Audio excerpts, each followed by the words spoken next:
السلام عليكم ورحمه الله وبركاته. تحياتي كل الناس هتسمعنا. معاكم رانيا سمير. طبعا وحشتوني، انا بقالي كتير ما صورتش فيديوهات. بس لان احنا في الشتاء، وطبعا انا كل يوم بعمل اكل، بعمل حلويات على حسب البيت محتاج ايه. وطبعا احنا في الشتاء بنحتاج ناكل كم سكريات رهيب. انا بصراحه في الشتاء باكل كم سكريات فظيع. فبطلع في الشتاء بكبوزه في نفسي كده، بس انا بحب بكبوزتي. المهم، طبعا انا امبارح كنت عامله ابل باي، فكتبت ان انا تفوقت فعلا على ماكدونالدز فيها فعلا، لان انا بحبها جدا وبطلبها من ماكدونالدز دايما. فعملتها اكتر من مره، بس فعلا امبارح عملتها كانت تحفه جدا. عملتها امبارح بالبيف باستري بالقمح والتفاح. طبعا انا عندي فايض عجينه تفاح، بس هديكم المقادير اللي انا عملت بيها، لان انا النهارده هعملها معاكم بالفراوله. بس نفس التكات بتاعت بالفراوله هي نفس التكات اللي انا عملتها في التفاح. ومره تانية لما اجي هعملها بالتفاح هبقى اسجلها لكم بالتفاح برضو للاحتياطي يعني. كل اللي هنحتاجه، المقادير بتاعتنا بسيطه جدا. محتاجين معلقه زبده، محتاجين سكر حسب الرغبه بتاعتك، محتاجه قرفه، محتاجه نشا، محتاجه طبعا شويه ميه، نص كوبايه ميه تقريبا. محتاجه عندي الفراوله، ومحتاجه البيف باستري. البيف باستري الواحده من دي فيها 10 حبايات، يعني 10 قطع. يعني بتعملي 10 ابل باي، 10 قطع ابل باي، فزي ما انت عايزه. طبعا انا امبارح كترت مني ليه؟ لان المفروض ان انا كنت اعمل تفاحتين، فانا قمت عامله 3 تفاحات ففاض بصراحه. وحتى لو كنت تفاحتين كانوا العشر قطع هيفيد منهم. فانا امبارح كان عندي واحده صاحبتي فقالت لي بتاع دوت، قالت لي بعد ما عملتها، قالت لي لما تعملي تاني وبيعملي حسابي اعملي لي يعني. فقلت انا هشكل النهارده، هعمل جزء فراوله وهعمل جزء تفاح من اللي باقي عندي. هوريكم التفاح اللي كان عندي شكله عامل ازاي، كنت عاملاه ازاي. طبعا ده التفاح بعد ما كان معمول، يعني انا التفاح دوت عملته على النار. هوريكم كل التكات بتاعته على النار، لان التكه بتاعته مهمه جدا. ان انتي تخليه ما يبقاش لا هو قطع ولا هو مفروم كامل، فرم كامل معصور يعني عصير. هو طعمه عامل زي مربى التفاح، بس الفرق ان هو فيه قرفه يعني. خليكم معايا وشوفوا التكات كلها. طبعا انا قطعت الفراوله قطع صغيره، عايزه تقطعيها يعني اصغر من كده ماشي شغال.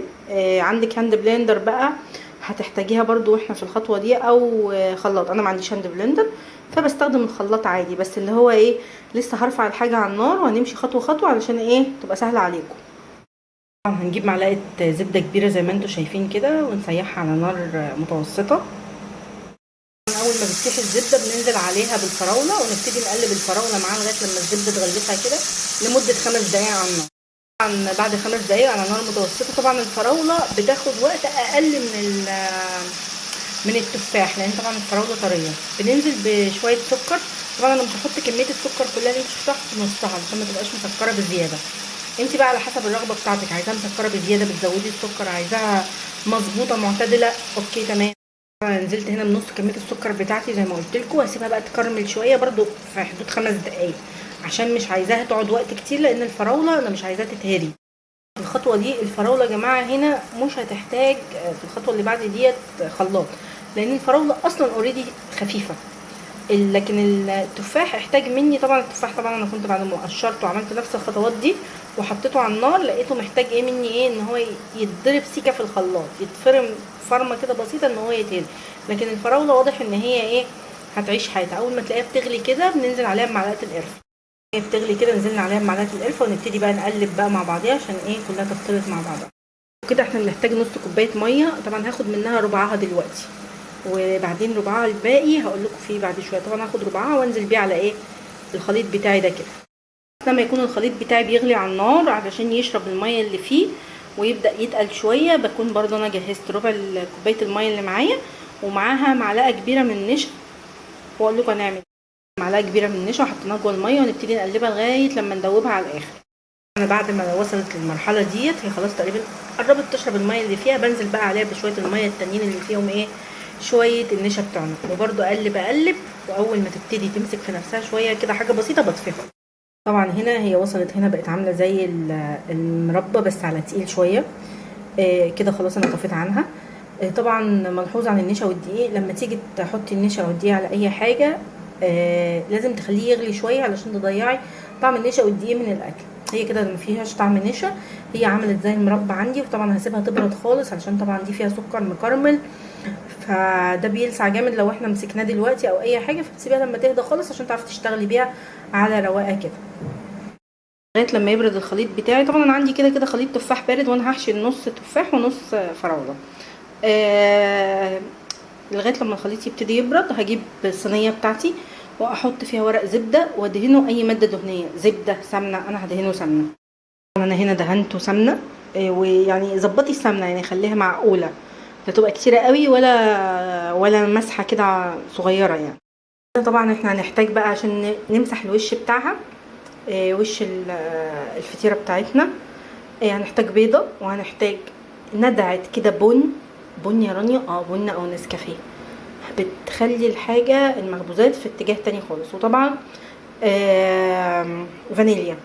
والندعه البن او النسكافيه يعني شعرايه كده، حاجه ما تذكرش، بس بتتحط في البيض، بتشيل منه الزفاره، وفي نفس الوقت يعني الوش بتاعك بيبقى بيدي لمعه كده حلوه ولون حلو وطعم حلو. يعني هي ما بيبقاش فيها طعم البن خالص، بس بتبقى جميله يعني.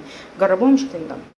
انا عملت البيضه وحطيت عليها معلقه فانيليا، وادي شويه البن الصغنطتين اللي هحطهم. قلب قلب قلب قلب مع بعضيه لغايه لما ندوبهم مع بعض خالص. ده البيف باستري اللي بالقمح اهو، ده شكله. هناخد واحده منها نفردها على صينيه كده. زي ما قلت لكم هناخد منه كميه مناسبه. وزن الكميه تبقى يعني على حسب انت ما تقدري تقفلي، بس ايه، ممكن تبقى كده مناسبه او اقل حاجه بسيطه علشان ما تتفتحش منك، او علشان ما ايه، لان هي كده كده بتتمدد في الفرن.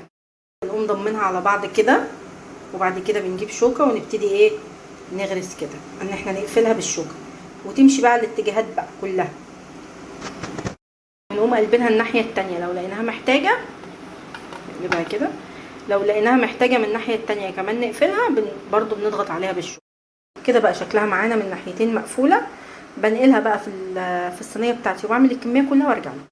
حشينا مع بعض واحده تفاح، هنحشي بقى واحده فراوله، وهتكون من البيف باستر التانية اللي هي العاديه الطحين. طبعا انا بعد ما حشيت اللي هم زي ما قلت لكم ال10 البيف باستري التفاح، فاض عندي الكميه دي، يعني هو التفاحتين او الثلاثه بيفيد منهم، بترجعيهم الفريزر تاني. انا هحطهم في علب وبحطهم في الفريزر، يعني بتمشي معاكي في رمضان. ممكن تجهزي الحشوات بتاعتك دي زي ما انت عايزه، وتسيبيها كده في الفريزر، وقت ما تحبي تعمليها في اليوم اللي تعمليها تطلعيها فيه، مش هتاخد منك وقت، وسريعه جدا، متاخدش في الفرن 10 دقايق. زي ما عملت مع التفاح بالظبط، حطيت كميه الفراوله اللي انا عايزاها واقفل بعد كده. زي ما قلت لكم بنضغط عليها بالشوكه من كل الجناب، وده بقى شكلها اهو.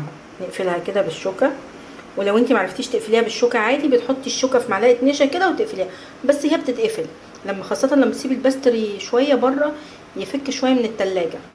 انا هنا كنت عملت الكميه كلها ورصيتها على الصينيه، ولسه هدهن وشها بس، وادخلها على فرن درجه حراره عاليه اعلى حاجه عشان تستوي بسرعه.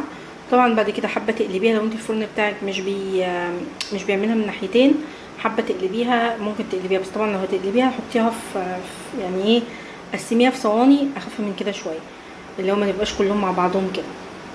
وطبعا تقدري تحشيها باي حاجه انت حباها، صوص مانجا، صوص كريم كراميل، اي حاجه انت حباها ممكن تحشيها بيها، حتى ممكن تعمليها جبنه موتزاريلا، تحفه. هي بصراحه جميله كده، وحلوه تعتبر اقتصاديه في البيت. احنا بنشتريها بقد كده من ماكدونالدز، لكن هي لما انت بتعمليها تفاحتين ممكن يرموا معاكي كتير. الفراوله فاض منها نصها تقريبا، فبرضه هحطها في علبه زي اختها التفاح، وهرجعها في الفريزر لما احتاجها تاني، احطها في اي حشوات تاني.